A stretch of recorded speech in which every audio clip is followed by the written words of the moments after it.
Hey everyone! Welcome back to the channel. Today, we're diving into the twisted and challenging worlds of Elden Ring and Dark Souls 3, two iconic titles from FromSoftware that have taken the gaming world by storm. Both games share that legendary, Souls-like DNA, but they're also very different beasts. So, whether you're a seasoned veteran or new to these games, stick around as we take a deep dive into their worlds, combat, and everything in between. Let's find out. Which game reigns supreme?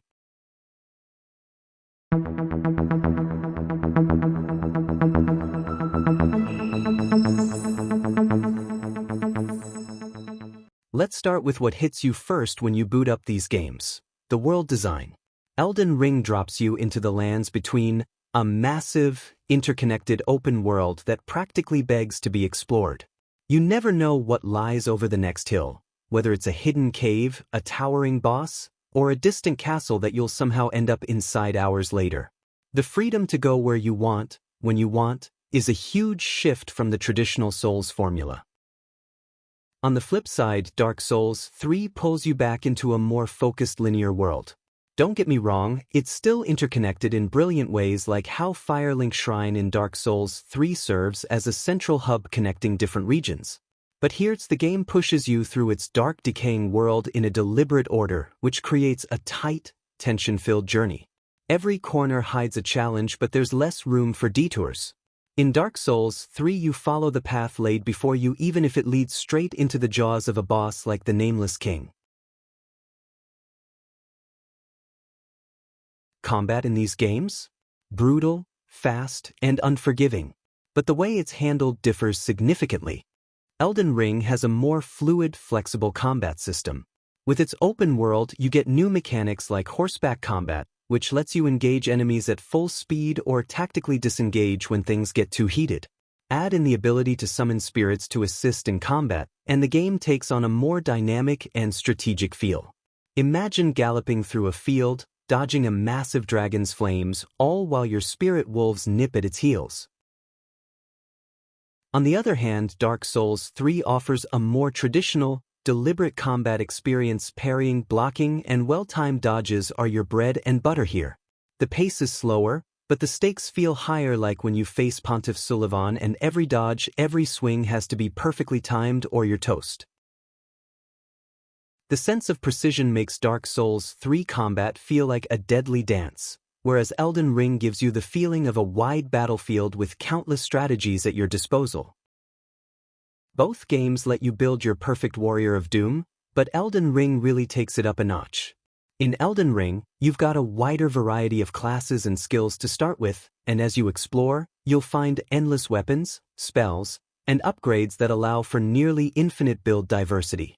Whether you want to rain fire from a distance, sneak up for critical backstabs, or charge in with a greatsword bigger than your character, it's all possible. With items like the Ashes of War, you can even tweak weapons to better suit your playstyle, turning any encounter into a custom-tailored battle. Dark Souls 3 still offers plenty of customization, but it's a bit more streamlined. Your options are more limited in terms of weapons and abilities, and while there's flexibility in the class system, the path you choose early on often defines how you'll progress. That said, there's something satisfying about honing your skills within those limits, like mastering the use of a katana-wielding dexterity build or perfecting a tank-like strength build. When it comes to lore, both games give you just enough breadcrumbs to make you hungry for more. Elden Ring takes place in the lands between, a world brimming with myth and mystery. The storytelling is cryptic and scattered, just as you'd expect from a FromSoftware title, but with contributions from George R.R. Martin, the lore feels even deeper and more intricate.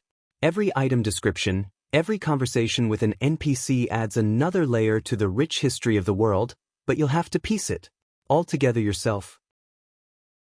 Dark Souls 3 plays in the sandbox of Lordran's decaying ruins. Its lore is steeped in the franchise's deep, dark history of the Age of Fire and the Cursed Ashen One. Here, the narrative is more direct, but still cryptic enough to keep you guessing about the world's true nature. It's a tale of bosses, kings, and a world slowly rotting away.